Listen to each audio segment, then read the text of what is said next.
Yo, what is up? Kraken Pod After Dark. We are back. Missed the last game. What's going on? I'm not sure if Jeff is going to join me. What's up, everybody? How's it going? Holy shit, man. I feel like I should feel better about this game. I mean, because they needed the points, and it's cool that they got 5 out of 8 on this road trip. And I was thinking, we talked about on the last podcast how this is a really, really good opportunity, this road trip for the Kraken to get some wins. And I actually think they'd be able to do a pretty good job of that. I mean, they should have gotten 6 out of 8, but I'll take 5 out of 8. That's pretty good. I don't know. I don't know if the vibes are off or something, but I am not feeling that good after this win. I'm pumped the boys won. Don't get me wrong. There's just a lot of things that's wrong with this team right now. So anyways, let's go over game notes here for a second. So, and again, I'm not sure if Jeff is going to join. Him and I have been texting. I'm pretty sure he knows I'm on here right now. So if he pops in, he pops in. He knows how to sign in now. All right, let's see here. Dumoulin, first goal for the Seattle Kraken. That was huge. And the funny part is, and this was a note that was made during the game, which I thought was awesome. The last goal that he scored was February 26th of 2023 against the Tampa Bay Lightning. So for whatever reason, the last 2 goals that Dumoulin has had has come against Tampa Bay. This was a major goal for him because he's a dude that, I mean, I still like him. I'm on the Dumoulin train, but for whatever reason, he just hasn't really been showing out all that good this season. I mean, he's a veteran guy. Seems like a good dude. But yeah, it was good to see Dumoulin get his first goal there. So yeah, right after that, Yanni Gourde goal. I mean, unbelievable. Kind of, if Jeff did a good vibes only parlay, which I do not believe he did, thankfully the Kraken still won, so we didn't jinx anything. But if we had a good vibes only parlay, it makes total sense for Yanni Gourde to be thrown into the mix because not only is it Halloween and he's Yanni Gourde, but also because that's his former team. So that was kind of a no-brainer. So if anybody took the Kraken to win tonight plus Yanni to score, props to you. And in true Kraken shit fashion, we cannot enjoy that goal because we give up a response goal immediately. I swear to fuck, it's like every time this team gives us reason to celebrate. Like you can't even finish your celebration by the time the other team is down on the other end of the ice and they're putting one in the back of the net. It's so freaking frustrating. It's all good. It happens. At that point, the game is 2-1, and then Yamamoto, a.k.a. Yams, the hometown kid, the Spokane legacy, strong PP, man. Just a great, great, great goal. Right place, right time, cleaned it up, back of the net, 3-1 Kraken. We start to feel somewhat good, right? We're like, okay, 2-goal lead. This is looking pretty all right. Going into the second period, the Kraken had 20 shots on net in the first period alone. I was very, very impressed by that, but just like the last game, which I actually ended up missing and catching the highlights, and Jeff was covering it.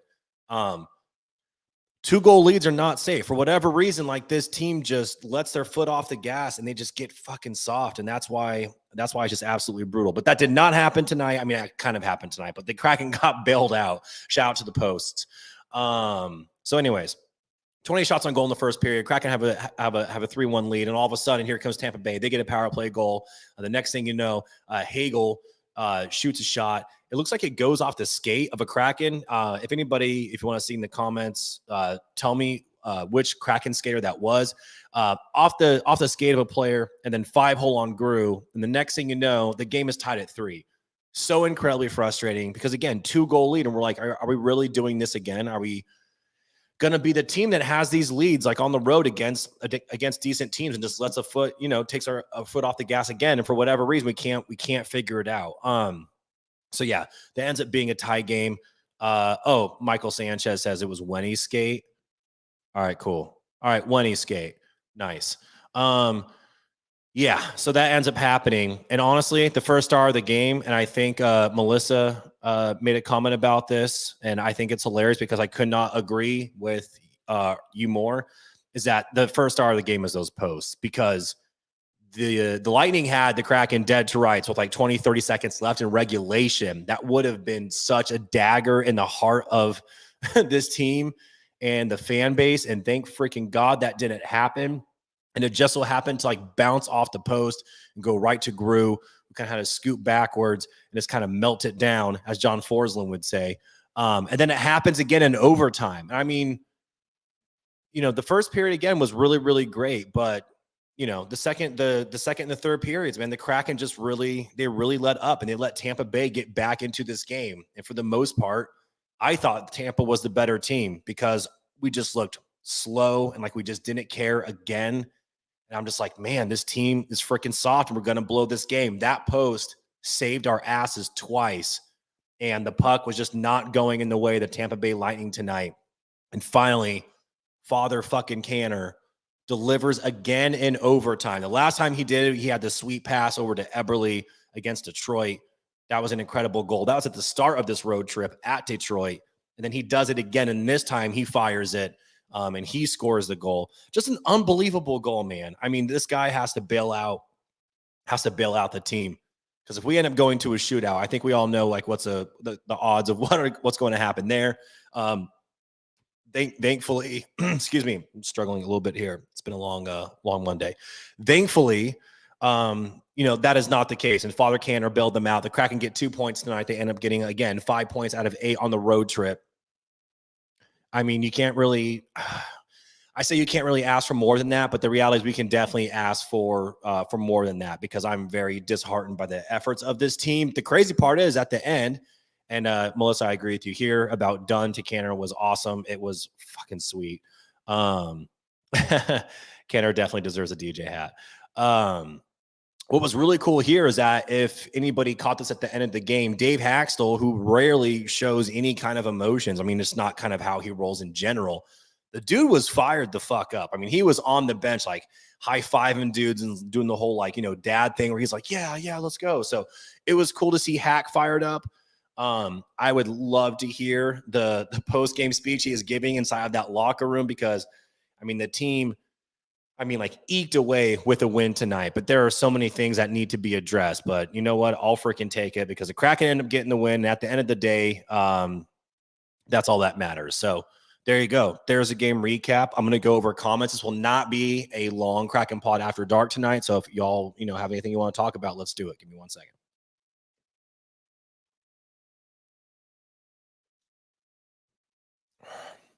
You see the puffy eyes is because I had a 19-hour drinking day on Saturday.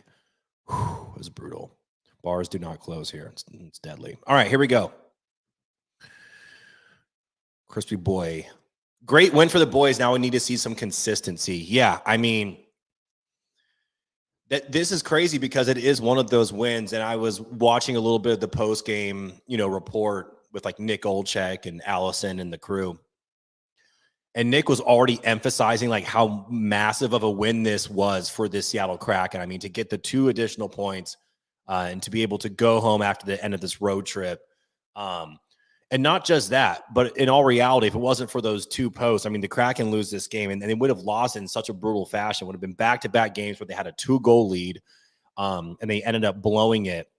And this team, the fan base, the front office, everybody would have been so freaking dejected. Fortunately, we do not have to deal with that situation because that is not the reality. But I do think that this was a massive, massive, massive win for like the mentals of these Seattle Kraken. Because if it would have gone the other way, I mean, I've been on this for a little bit now, but like it's early in the season, but these things can really start to define your season. The last thing we want, is the boys to be dejected coming home. So thankfully that did not happen because that would have been freaking brutal. All right. I'm pulling up comments here. This is a great question from Melissa. I honestly don't know. Every time I think, and she's asking specifically about coming home to play against the Predators, what are we looking for? Like the Predators are a decent team, but it's also a team that the Seattle Kraken can absolutely beat. And I was completely wrong the first time they played them in Nashville because I just thought, this is a team that like Seattle kind of has their number. And for whatever reason, like the team just did not play well that night. Do I expect that same result in Seattle against them? No, I do not. But again, like it's so freaking hard to tell because these right now, I mean, the team, and this is the main issue. Sorry, my face is so itchy. The main issue with this team is like you just don't know when they're going to show up. Are they going to show up and play an entire game? Are they going to show up and be great for a period, but then take a period or two off? What is really going to go on, with the Seattle Kraken? And that's been the really frustrating part, because it's hard to really get a read on what's going on with these guys right now. Obviously, the injuries don't help at all. Like Turbo being out, that's really hard. Obviously, Burakovsky, he's out for an extended period of time. So we're asking the younger guys to come in and step it up. But yeah, it's just hard to get a beat on this team. If I had to put, anything on it, I'm calling for, a Kraken win against Nashville back in Seattle. That would be the first winning streak of the season. That'd be the first time they win 2 games in a row. I mean, they really, again, I've talked about this before, but they got to get momentum going. And I think that this is a chance for the Kraken to do it, because in all reality, they should have lost this fucking game. I mean, they really, really should have. I mean, if this were flipped the other way around and like Tampa Bay was our team and we just lost, I'd be fucking livid, because I'm like, there's no way we should have lost that at all, especially at home. But you know what? 2 points are 2 points and we will take it. So it is all good. It was really funny because, and I'm sure some people saw this on, sorry, dude, I fucking clean shaved my face now. My facial hair is growing back and now everything is itchy as shit. So I look like a crackhead. I apologize. It's really funny because Jeff is full back into being Jeff Lasso, which I love dearly. And he basically went into like the Western Conference standings and he took a screenshot and he was like, hey, and I forget which game this was after. I think it was after the Carolina game. And he was just like, hey, everyone stop freaking out. Like, look at the point difference from where the Kraken are at right now to the top of the Western Conference. They're only like a couple points behind. It's a long season. There's still, plenty of room to make up for stuff. I know Jeff, not a stats guy, right? Like, he's not going to look at that chart and sit there and break it down. Well, technically the Seattle Kraken have played 6 games and this team's only played 4. And if you look at strength of schedule, like, that's not what he's doing. He's going for like an overall message, and his overall message has nothing to do with where the Western Conference standings are right now. He genuinely believes that it's so early in the season and the Kraken are going to take their lumps, especially in October. He did say that, but as a result, we'll come out of it in November and December and be a much better team, and we'll be a team that starts to get some wins and still have a chance to compete and still have a chance to go to the playoffs. That's what he's trying to share with everybody, not to sit there and break down the specifics of the Western Conference at this point in the season. I just thought it was really funny because a lot of people were like, well, actually, these teams have played more games and, this is, kind of misleading. It's like, yeah, but if Jeff, the message he's trying to get out there. So it is what it is. All right. And rant there. Taking one more drink of this delicious drink. And by that, I mean a Coke from Shake Shack. All right, Michael Sanchez. I have not had a chance to actually read this comment, so I'm just going to read it out loud for the first time here. I don't know how many of y'all agree, but Matty might need to get some time shaved. He almost cost us the game towards the end. Maybe it's a sophomore slump, but he's starting to be a liability. Man, this is hard. Also, dude, wait, hold on. Is this a photo of what I think it is? Is that Yamamoto? Fucking love that. That's Yams. That's fucking incredible. Man, I am torn on this because it's not just the physical component of the game that you have to keep things, at the front of your brain on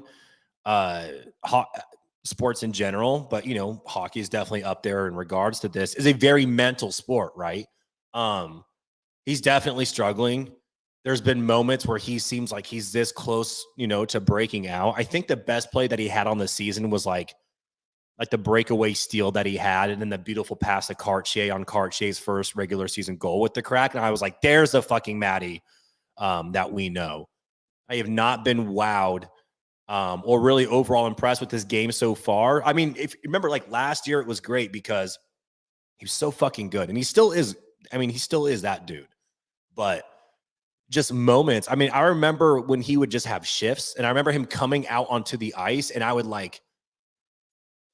just spend my time just watching what he was doing because it was so impressive. Not just his hustle, but his hockey IQ, the way he impacted the game.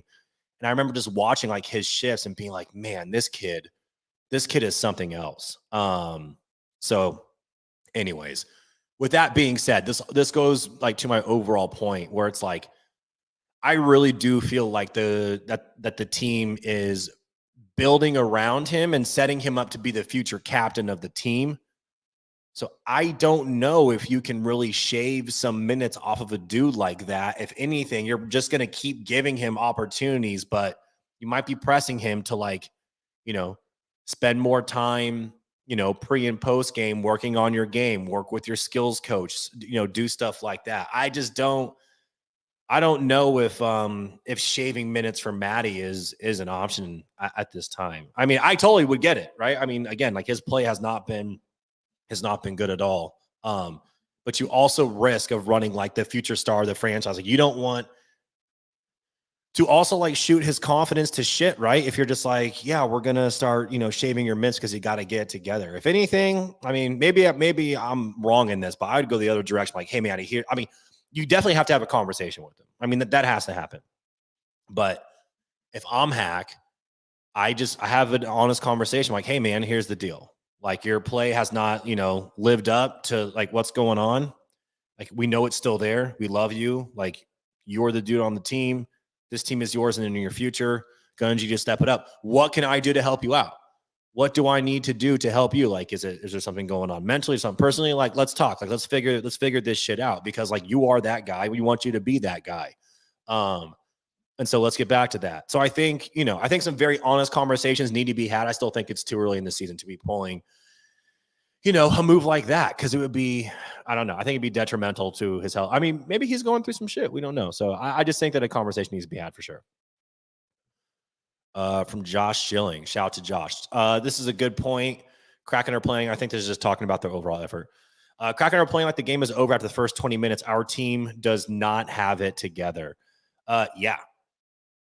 There's only a couple of guys on the team. And like, I think Curtis, this is a good point about Yams and Ty Karche really stepping up. There's only been a couple of guys on the team that have really, I don't know, like, shown the effort and consistency that we are used to from last year. I mean, I don't know what's going on, but it just, at moments, it seems like they really just take some time off. I mean, those last two, the second, third periods tonight were just fucking brutal. I mean, it was insane. I mean, I forget which goal it was on, but Jeff was logged into the account and was just basically being like, he's like, I'm going to be completely honest here. Sorry, I'm pulling this up in real time. So give me a second here.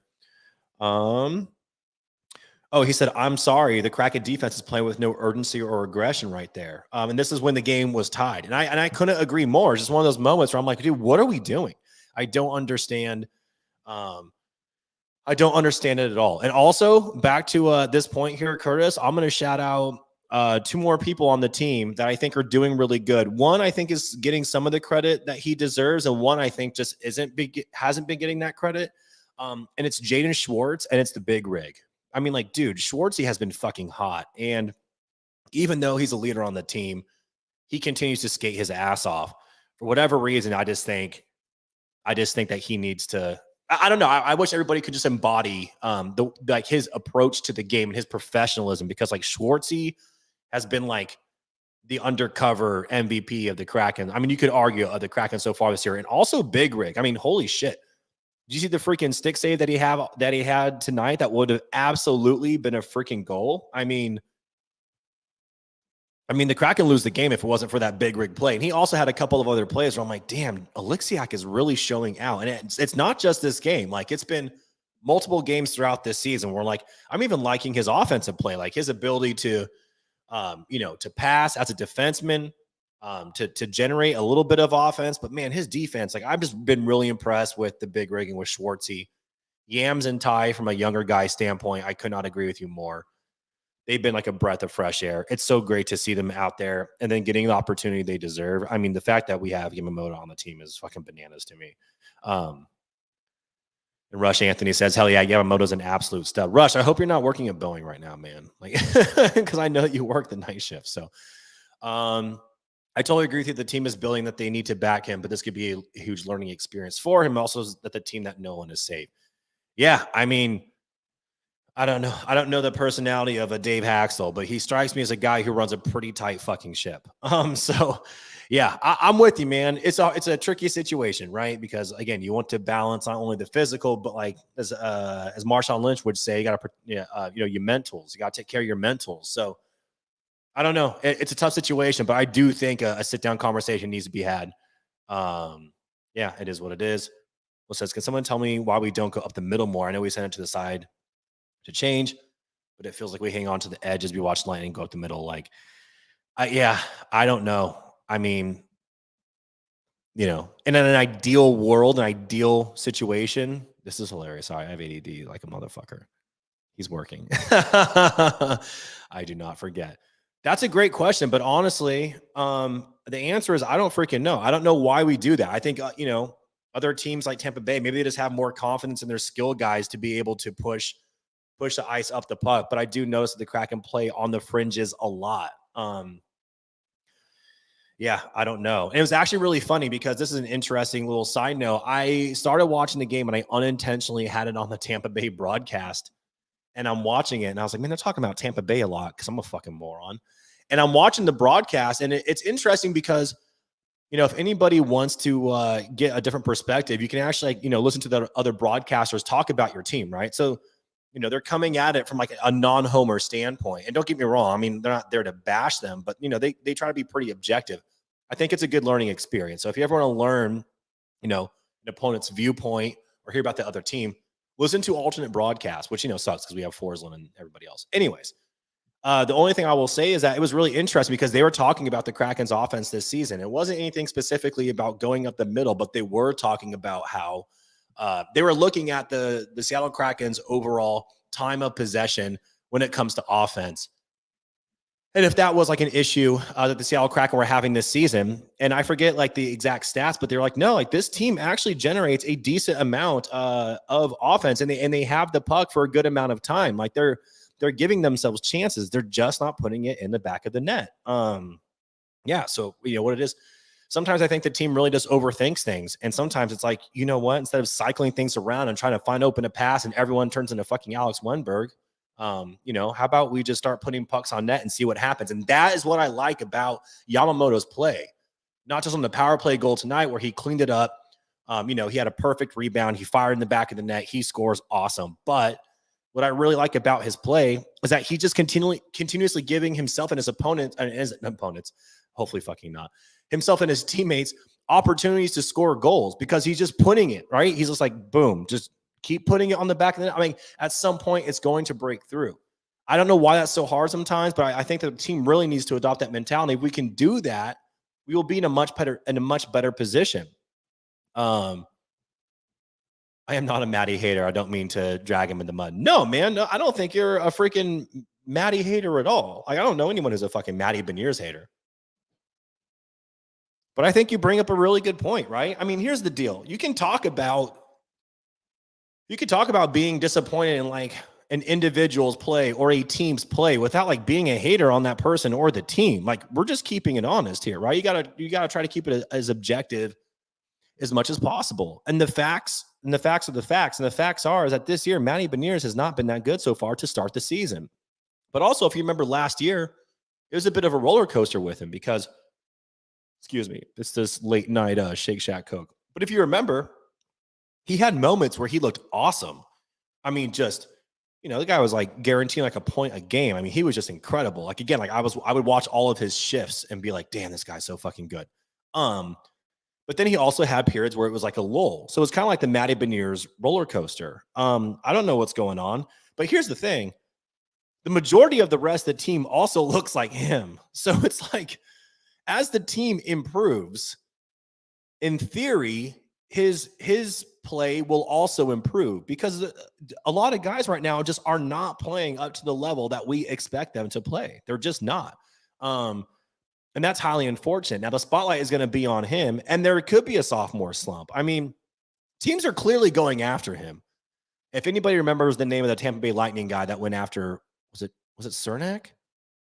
That went after Matty tonight, after Matty was trying to get a goal. And the guy is just trying to fight him. I mean, he's like pushing him in the chest and laughing. And Matty just skates away and he's laughing. He's like talking a little shit. You can see he definitely has some choice words for him.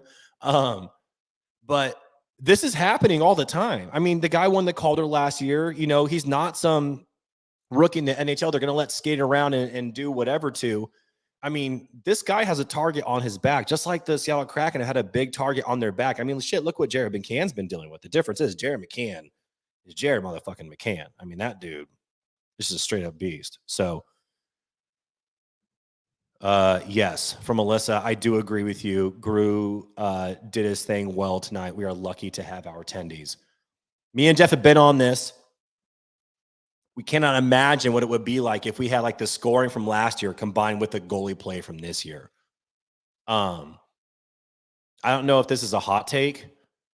I didn't think Gru looked all that good tonight.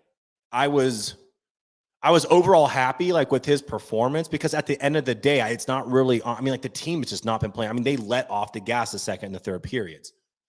There's just some moments where his play just, it kind of sketches me out a little bit. I don't feel completely safe. And there was, I forget what it was, but he had like a puck that was kicked to him. And it was an easy move. And he had a couple of the Seattle Kraken guys around him. And I didn't want him to pull a Decord because his style of goalkeeping is not like Joey's, right? Like they have their own style. I respect that completely. I mean, they're both fucking professional goalies. Who the hell am I to sit there and criticize them for not playing a certain way? The reason why I was bothered by this particular play is because there were two Kraken skaters right next to him that he could have easily just, got the puck to over a little bit.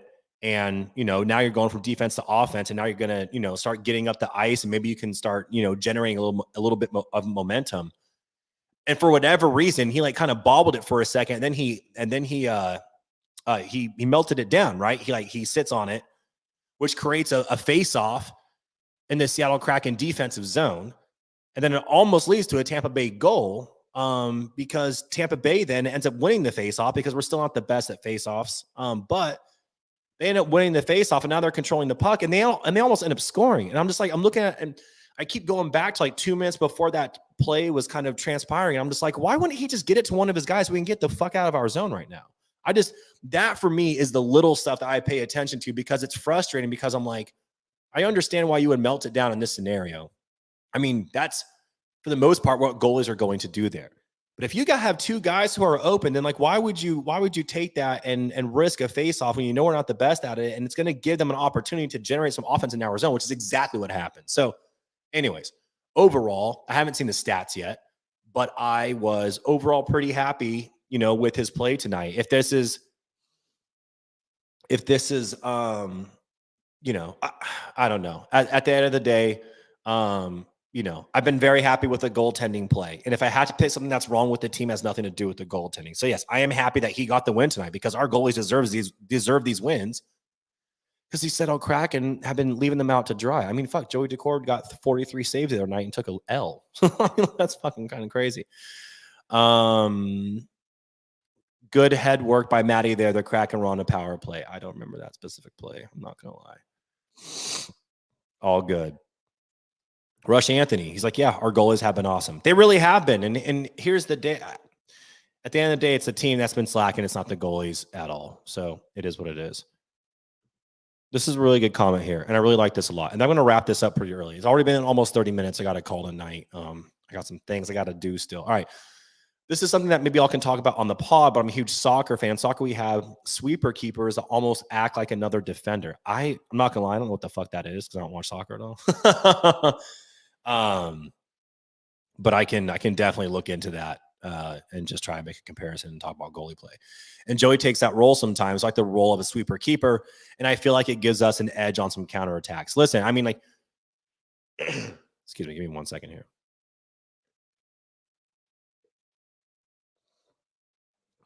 I definitely agree with that. But here's the thing, and this is what me and Jeff talked about on the last Kraken Pod After Dark. The thing is that while I do like that style of play because it is more of an aggressive play, there are times where it's also going to bite you in the ass. It's not something that you can do every single time. In fact, the style that Grubauer plays goalie in is the style that you see most commonly throughout the NHL. I mean, or just goalies in general at this point. It's way more traditional. Joey Decord is just a dude who likes to be a little aggressive and he likes to pass the puck around. Now, there's going to be a game in the future where that comes back to bite us in the ass. And all of a sudden, everyone, including people like me that love when he does that stuff, we're not going to like it too much then. But I agree. I do like it. And again, I wasn't asking Gru tonight to pull a Decord, right? And to like skate up out of the crease and sling the fucking puck halfway down the ice. Like, I'm not looking for him to do that. What I would like for him to do is just be a little bit better at controlling rebound. And sometimes when you have one that's coming right at you, you have a couple of guys on either side of the ice from you who can make an easy pass to. Do that instead of just holding it and melting the puck down, because now you're going to create a face-off with the other team in our defensive zone. For me, it's like that's the chestnut checkers move. It's like, bro, you got to be thinking ahead right now. Like, do you want us to get control of the puck and start being on the attack, or do you want to keep this puck in our zone? That's what I did not like. But no, I'm not asking him to play like Joey Decord. Joey Decord is going to play like Joey Decord is. Listen, all I know is at the end of the day, I was not feeling good about this game at all. Even when the Kraken got a freaking win, I was like, I can't believe they just won that shit. I mean, unbelievable. But you know what? Again, sorry that I am repeating myself here, but 5 points out of 8 on the road trip. We'll take it. I mean, these guys are like, it's like they're just fucking, they're trying not to drown, man. I was trying to think of like a sweet analogy, but it's been a day and I feel like I'm losing my voice. And we're recording a podcast first thing in the morning. So that is it.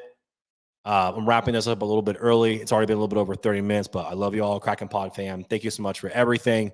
We are recording an episode tomorrow morning, very bright and early, Halloween episode. I'm very, very excited. Next game, Seattle Kraken, finally, going back home after a crazy, week road trip, and then they get to play the Nashville Predators. And I would love to see the Seattle Kraken get their second win in a row for the first time this season, because we need it. And also on a very last note, the Seattle Kraken beat the Tampa Bay Lightning tonight for the first time ever, which is crazy because they kept talking about that on the broadcast.